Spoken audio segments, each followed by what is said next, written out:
Le Seigneur soit avec vous. Évangile de Jésus-Christ selon saint Luc.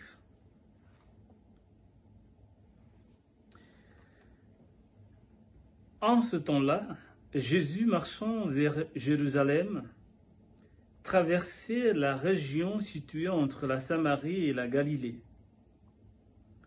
Comme il entrait dans un village, 10 lépreux vinrent à sa rencontre. Ils s'arrêtèrent à distance et lui crièrent : « Jésus, Maître, prends pitié de nous. » À cette vue, Jésus leur dit : « Allez vous montrer aux prêtres. » Au cours de route, ils furent purifiés. L'un d'eux, voyant qu'il était guéri, revint sur ses pas en glorifiant Dieu à pleine voix. Il se jeta face contre terre aux pieds de Jésus en lui rendant grâce. Or, c'était un Samaritain. Alors Jésus prit la parole en disant : « Tous les 10 n'ont-ils pas été purifiés ? Les 9 autres, où sont-ils ? » Il se trouvait parmi eux que cet étranger pour revenir sur ses pas et rendre gloire à Dieu. Jésus lui dit : « Relève-toi et va, ta foi t'a sauvé. » Acclamons la parole de Dieu.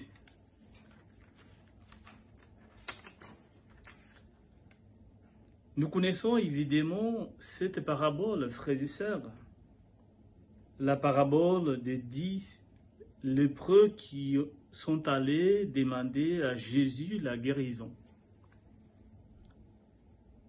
Comme nous le savons, la lèpre, c'est une maladie qui avait une mauvaise réputation.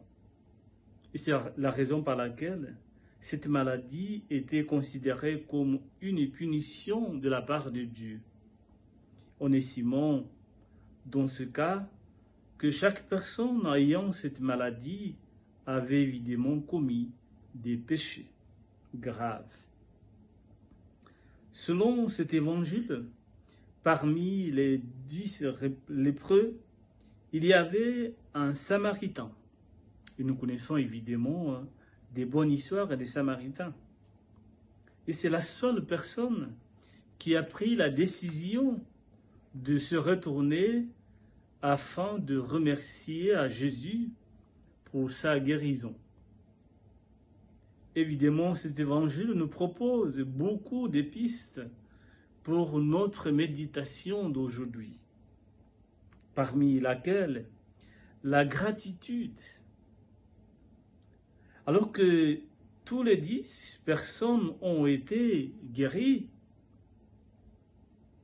seulement une a estimé nécessaire, entre guillemets obligatoire, aller présenter ce remerciement à celui qui a permis de surmonter la maladie.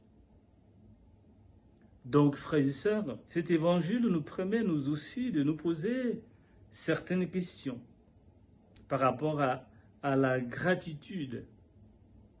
Car nous le savons que notre société manque de plus en plus de la gratitude dans notre vie. Nous avons toujours une raison ou plusieurs raisons de dire merci. De dire merci à Dieu pour les bienfaits, mais aussi de dire merci aux autres pour la vie partagée, pour l'amour partagé, pour la solidarité que nous vivons tous les jours. Alors, frères et sœurs, en méditant dans cet évangile qui nous est proposé aujourd'hui, peut-être la question qu'on se pose, c'est exactement par rapport à la gratitude que nous pouvons avoir dans notre vie. Est-ce qu'on est toujours prêt à dire merci? Merci à Dieu, mais aussi merci aux autres.